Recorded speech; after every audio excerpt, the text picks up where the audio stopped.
Hey, hey, Facebook Live. Good morning. So, my name is Patricia Cimino. Thank you for jumping on early with us, bringing you my Wantrepreneur Wednesday series at 8 a.m. instead of noon today.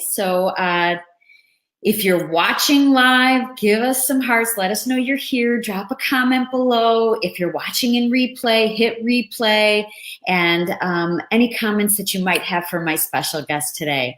So, for those of you that I don't know, my name is Patricia Cimino, and I'm an empowerment coach, and I help entrepreneurial women take action in their business. And earlier this year, I started a series, Wantrepreneur Wednesday, where I highlight a different woman entrepreneur each week, have her share her story, all with the intention to inspire you, to show you what is possible. So today, I want to share with you a newer friend of mine, Sabrina Schottenhamel. And Sabrina and I met earlier this year. She started coming to my mastermind for entrepreneurial women that I have here locally.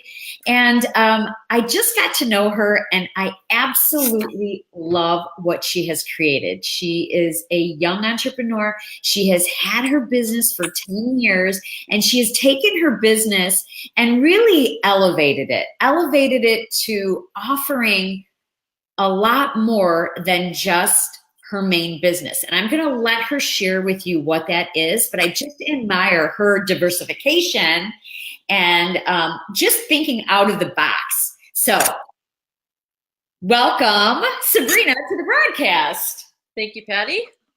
So, Yep.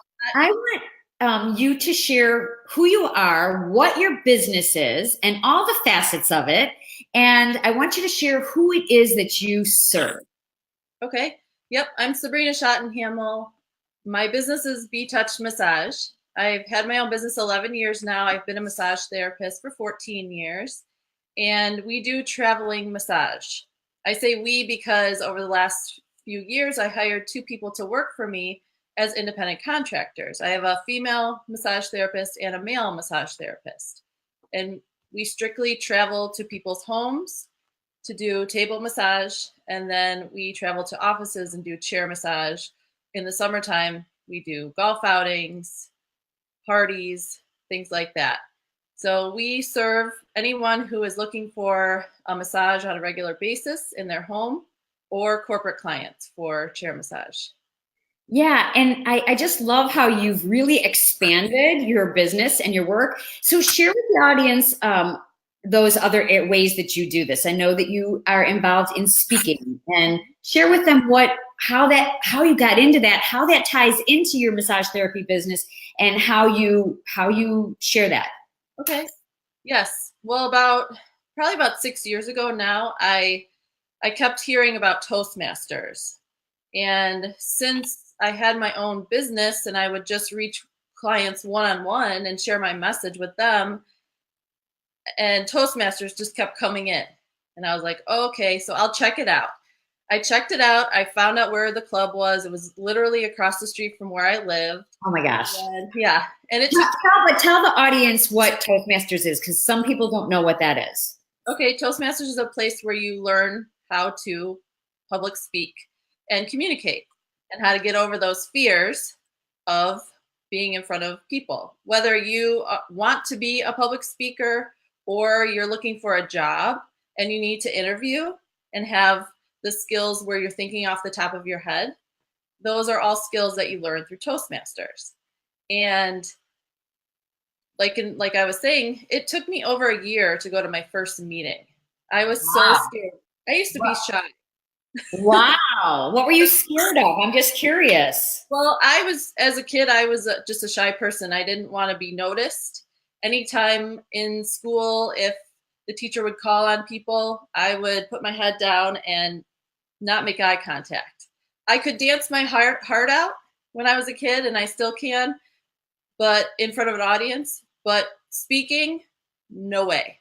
But So I that's decided, fascinating. That's so fascinating because you say you're shy, but yet you are touching people's bodies. right. I know that's one, and it was really scary. The irony of that. Scary to get my first job as a massage therapist, because I was like, well, what if I hurt someone? But once I got the job and I started overcoming those fears and talking one-on-one with those clients, and then I started my own business and talking one-on-one with those clients, I was like, hey, I kept hearing about Toastmasters. So eventually I went to my first meeting, and right at that meeting I joined and I became a member, and I've been a member for just over 5 years now. And I love it. Now I love speaking in front of people so I can reach a bigger audience and send out my message to help more people now. Yeah, so share how you do that, like because you offer different programs Mhm. with corporations, or share it.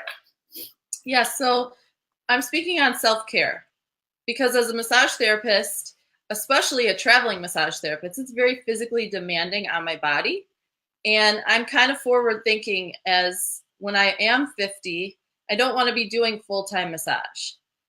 So as I develop my speaking business, I can kind of back off from the massage and the physical labor of it. And I need to, well, over the last year, I've been taking care of myself. So I know I can speak on self care because I've been getting massages, I've been getting chiropractic adjustments, I exercise 3 to 5 times a week, I drink lots of water, I eat well, I take time to travel on top of working really hard. So I feel like I can speak on self care, especially over the last year of taking care of myself. That's awesome. That's great. It's really hard to talk about something and share a topic or teach a topic when you haven't had your own personal transformation. Right. I see that happening a lot in my industry with people who want to just teach the topics. But to really be authentic in what you're sharing, I really believe you have to have had your own transformation so you can share that. I mean, that's what led me into coaching. I had my own transformation with my own mindset in my life, and it made me want to like share that with other people, Yeah. teach them how to do that too from my experience.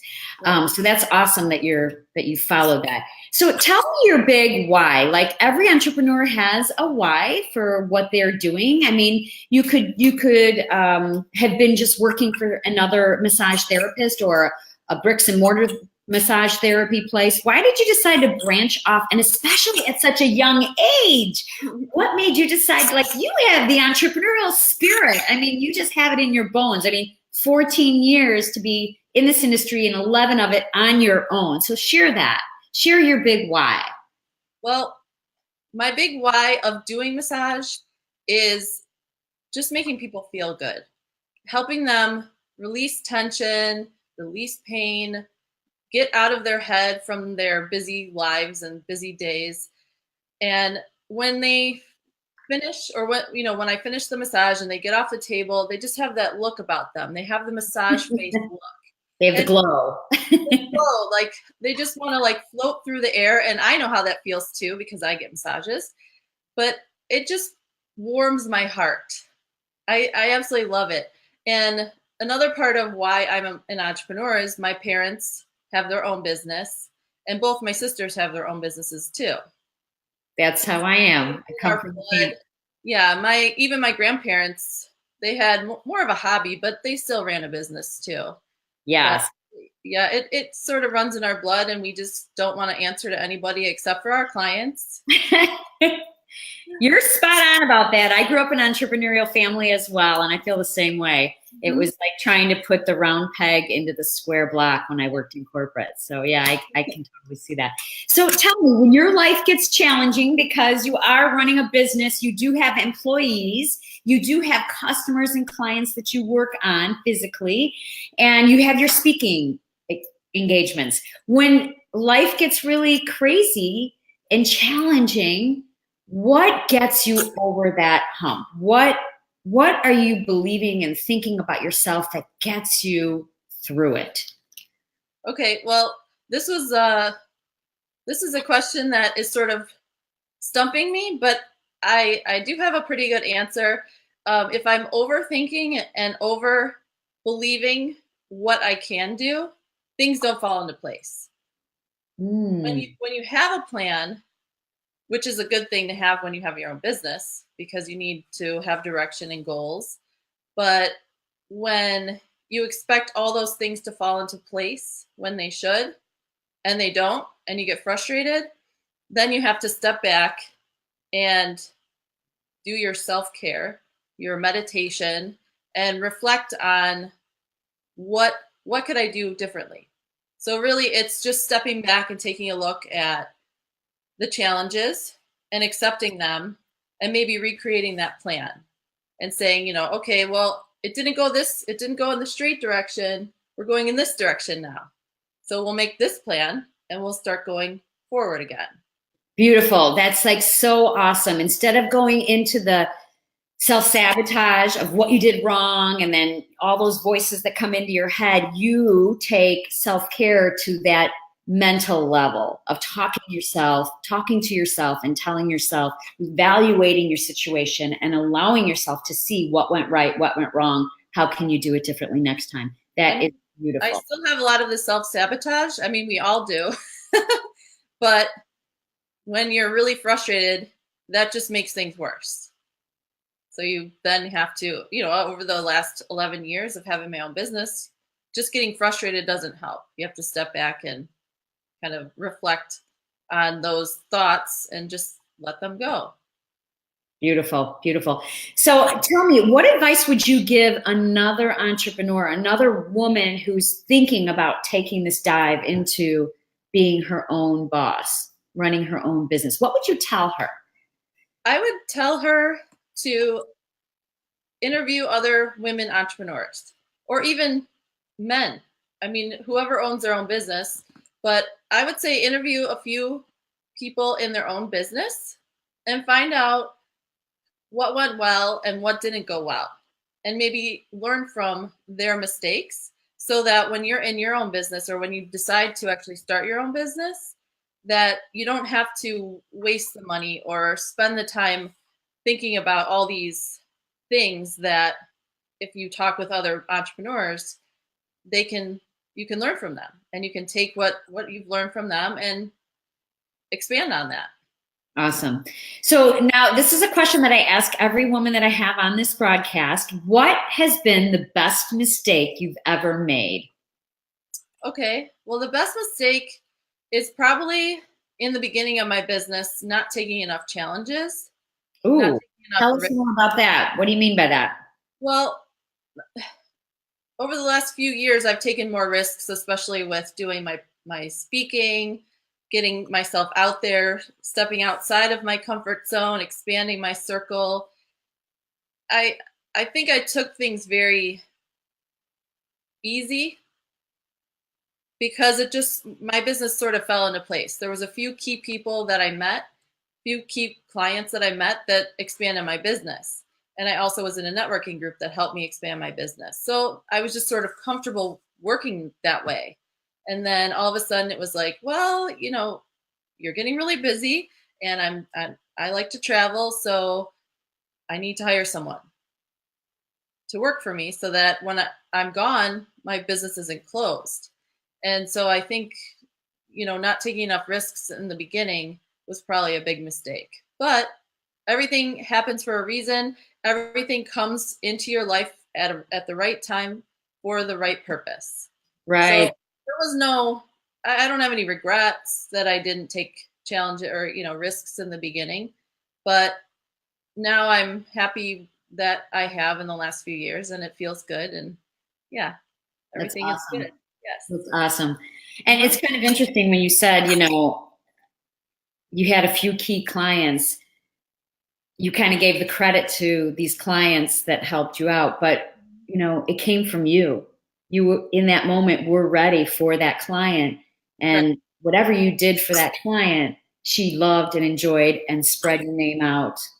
Yes. To the marketplace. Had she had a bad experience, she wouldn't have. So right. It goes back to you, right? Right. It goes back to you. Yep.